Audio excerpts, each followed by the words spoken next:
Taylor mentioned Breaking Bad a minute ago. It reminded me. I finally got my dad on like the good legacy TV shows. He's watching Ozark.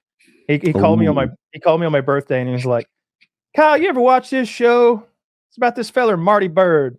And, and I'm like, "Ozark?" He's like, "That's the one, Kyle. We have been, him and his girlfriend, we have been watching this thing for 4 weeks now, and we are on the final season." And I'm like, "That lady just got her brains blown out, huh?" He's like, "How'd you know?" I'm like, "I've seen it before, Dad. This everyone in the world has seen it. This is Ozark.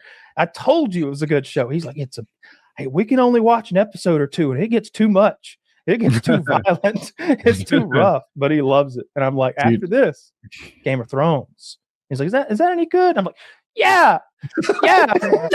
It was a cultural phenomenon, Dad. Like everyone but you has seen this shit. It's so Has good. he seen Breaking Bad?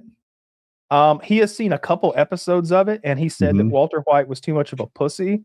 And I was like, well, early on he kind of is, but the show's called Breaking Bad for a reason. He breaks bad, and by the end, he's a like mustachioed, black hat wearing killer himself. And he's like, "Oh, all right.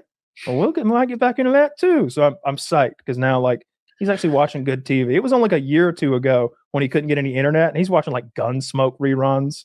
He's watching something from 1959, a bunch of black and white cowboys or something. And now I've got him on some good TV. So I did this with my wife like 4 years ago or something. I was like, "Honey, I'm taking the remote." And we're watching I rewatched Game of Thrones with her. We saw Breaking Bad, we saw Ozark, that was another one. I don't know what else was on the list. The new Game of Thrones, whatever, the House of the Dragon. House of the Dragon. We watched The Boys, but she's off the Boys bandwagon. I'm doing the last season myself. She doesn't like the gore. My girlfriend likes it. She's been we watch almost everything together. She was I went to bed last night and I was like, stayed up and I watched Lord of the Flies, and she's like, "The show we were going to watch together." I'm like, "We watch every show together. This one's mine. You can go back and watch Lord of the Flies." Yeah. Where's that? I don't know this one. On Netflix. I talked about it earlier. Remember the Lord of the Flies TV show? Yeah. I thought we were talking about a movie that was. So there's a TV show that's out now and it's good. Out. Yeah, so it's all out. There's 4 1-hour episodes, so it's not too short, not too long. I felt like they definitely didn't inflate it with a bunch of BS. It's really interesting. So they use a lot of camera techniques and like lenses. Like there's this fisheye lens they use sometimes. Sometimes they apply an infrared effect that makes the jungle look red instead of green.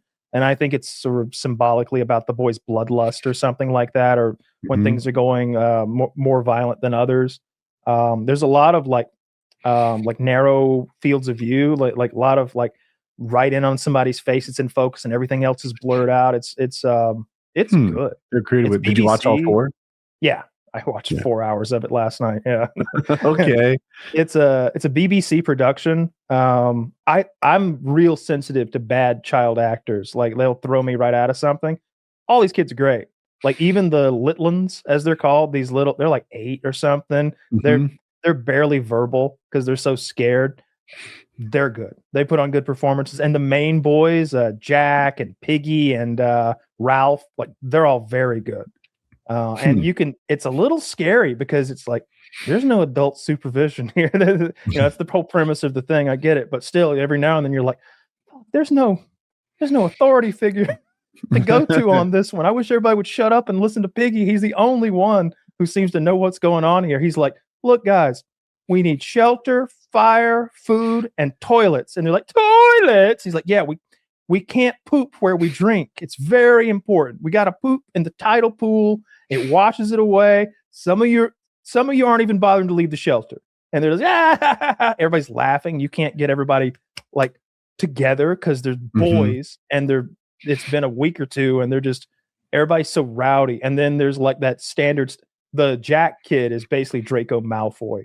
He's this blonde, coward at heart, cruel kid who you just despise the whole way through. And he's just a real sign of a good actor, though. Yeah, he does a pretty good job because you can both like I said, he's a coward at heart, and they show that. But he's the meanest of all the characters. That was who's Jack Gleason, who played King Joffrey.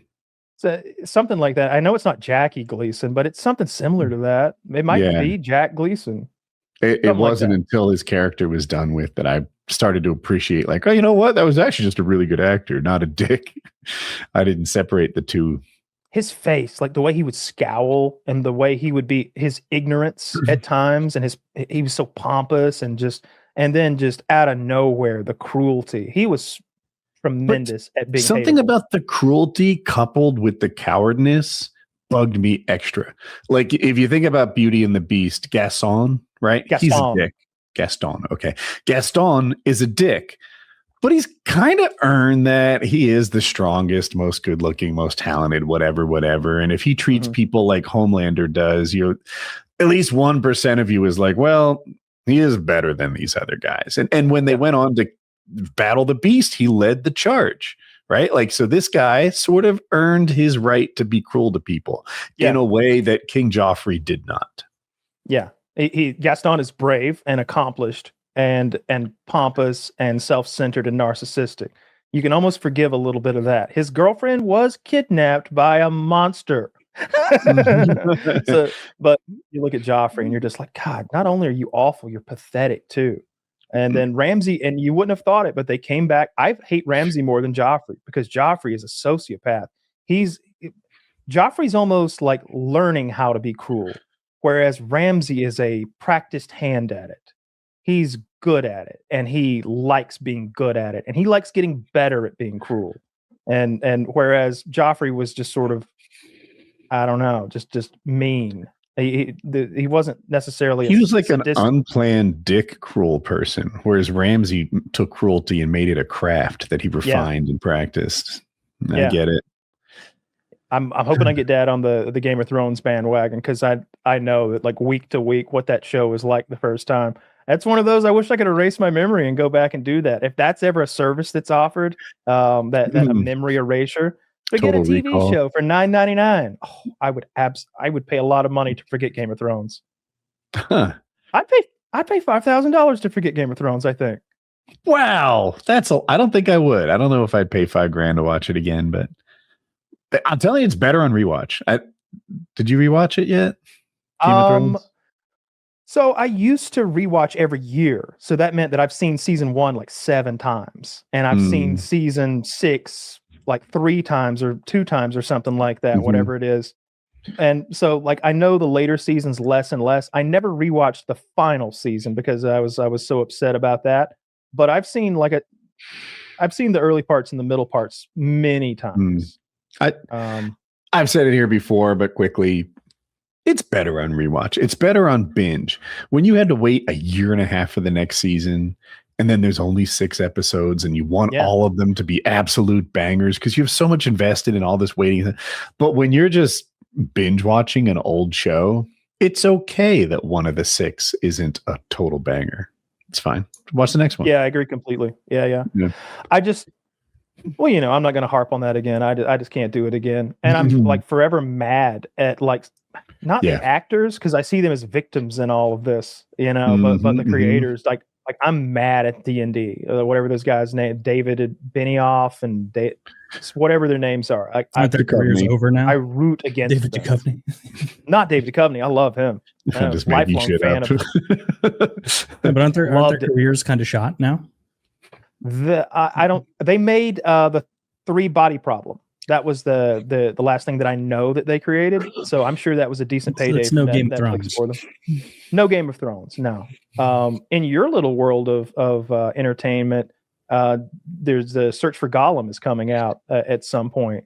Is that the same, or maybe I know you don't keep your finger on the pulse of it. Is that what Stephen Colbert wrote? He wrote that, right? I think he helped write it, and Andy Serkis was a big part of it. But his pitch. We'll see.